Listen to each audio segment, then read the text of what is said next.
জানা যায় সদর দপ্তরের ভেতরে জিম্মি হয়ে আছে সেনা কর্মকর্তা সহ অসংখ্য মানুষ, যাদের অনেকের ভাগ্য সম্পর্কে ছড়িয়ে পড়ে আশঙ্কা।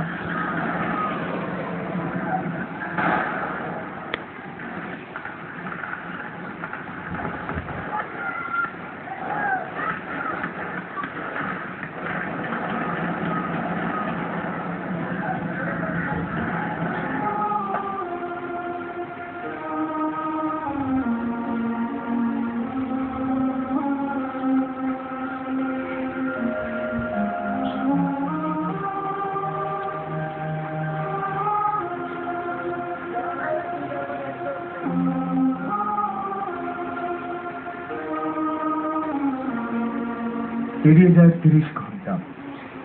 সরকারের সাথে বিদ্রোহী বিডিআর জওয়ানদের আলাপ আলোচনার এক পর্যায়ে মুক্তি পেতে থাকেন বিডিআর সদর দপ্তরের ভেতরে অবরুদ্ধ হয়ে থাকা নারী, পুরুষ আর শিশুরা।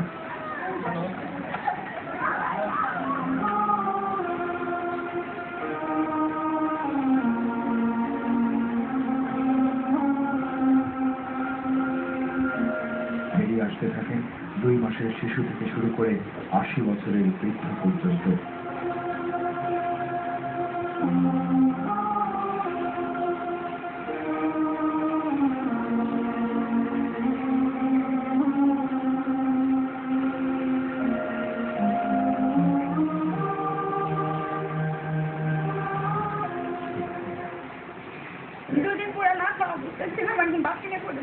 ছিলাম খুব কষ্টে ছিলাম, খুব খারাপ অবস্থায় ছিলাম, এটুকু বলতে পারি। বাথরুমে ছিলাম।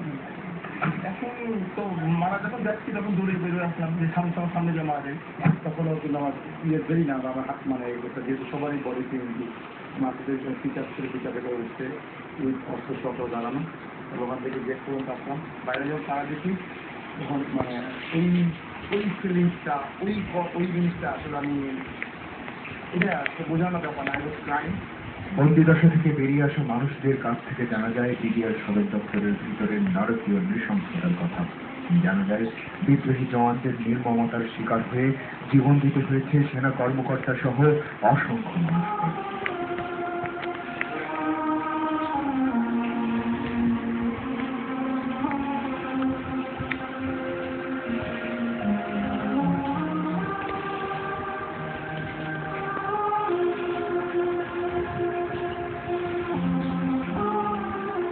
পরিস্থিতি যখন নিয়ন্ত্রণে আসতে শুরু করে তখন বিভিন্ন দিক দিয়ে পালাতে থাকে বিদ্রোহী বিডিআর জওয়ানরা। উদ্ধার অভিযানে বিডিআর সদর দপ্তরের ভেতরে ঢুকে সেনা সদস্যরা। তবে পিলখানায় যে কি পরিমাণ নারকীয় নৃশংসতা চলেছিল তার লক্ষণ আগে দেখা গিয়েছিল যখন সুয়ারেজ লাইন দিয়ে সেনা কর্মকর্তাদের মৃতদেহ বের হয়ে আসছিল।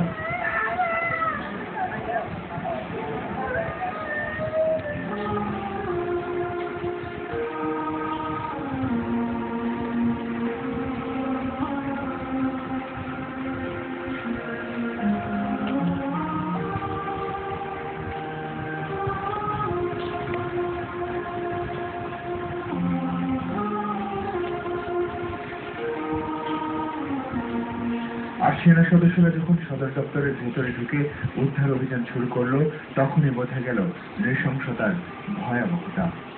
সন্ধান মিলল গণকবরের। হত্যার পর যেখানে মাটি চাপা দেওয়া হয়েছিল ঊর্ধ্বতন সেনা কর্মকর্তা সহ তাদের পরিবারের লোকজনদের।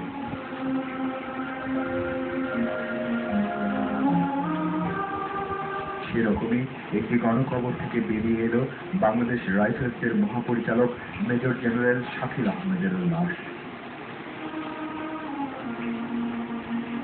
শুধু মানুষ খুন করে ক্ষান্ত হয়নি ঘাতকেরা, লুটপাট আর রক্তপাত চলে সেনা কর্মকর্তাদের বাসভবনে। ২৫ ফেব্রুয়ারি থেকে শুরু করে দিন যত গেছে ততই বেড়েছে লাশের সংখ্যা। নিহত আর নিখোঁজ স্বজনদের আহাজারিতে ভারী হয়ে ওঠে বিডিআর সদর দপ্তর আর সারা দেশের আকাশ বাতাস। সারা দেশে নেমে আসে শোকের ছায়া, শোকে কাতর হলো পুরো জাতি।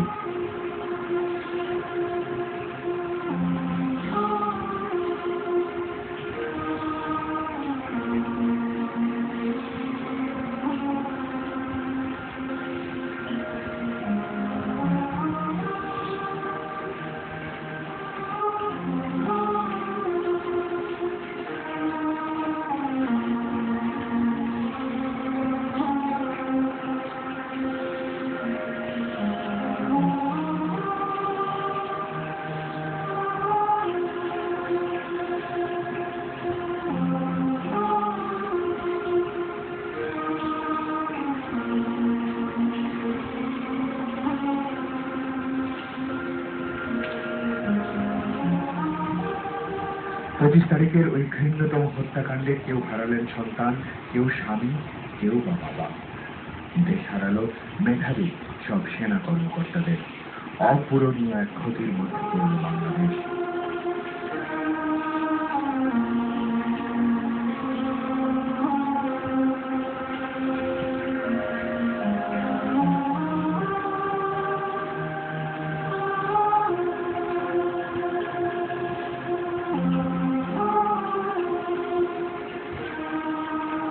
الذين آمنوا وعملوا الصالحات من فضله 3 দিনের শোক পালন করা হলো রাষ্ট্রীয়ভাবে, কিন্তু হৃদয় তুমড়ে মুচড়ে ফেলা এই শোক যেন কোনোদিনও শেষ হবার নয়। এখনো তো অনেকেই খুঁজে ফিরছেন তাদের স্বজনদের।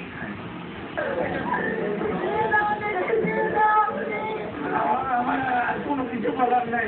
আপনাদের মাধ্যমে আমি এই কথাটাই দেশবাসীকে জানাইতে চাই, আমার জামাইটার অবস্থাটা যাতে আমি জানতে পারি। আমাদেরকে দেন,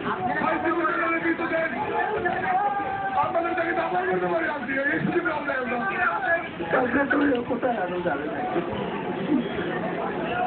গতকালকে আমার ম্যারেজ ডে ছিল, ও আমার পাশে নাই।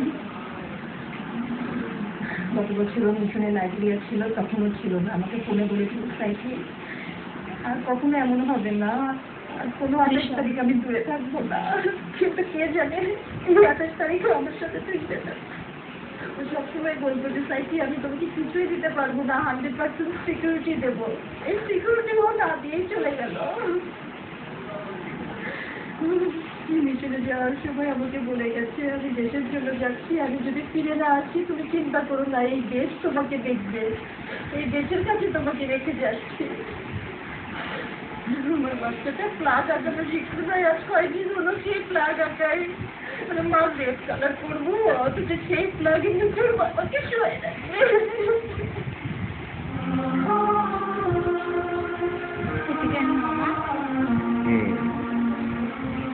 এই নারকীয় হত্যাকাণ্ডে যারা নিখোঁজ হয়েছেন তাদের প্রতি গভীর শ্রদ্ধা। মাফেরাত কামনা করছি তাদের রুহের, সহমর্মিতা জানাচ্ছি স্বজন হারা পরিবার পরিজনদের।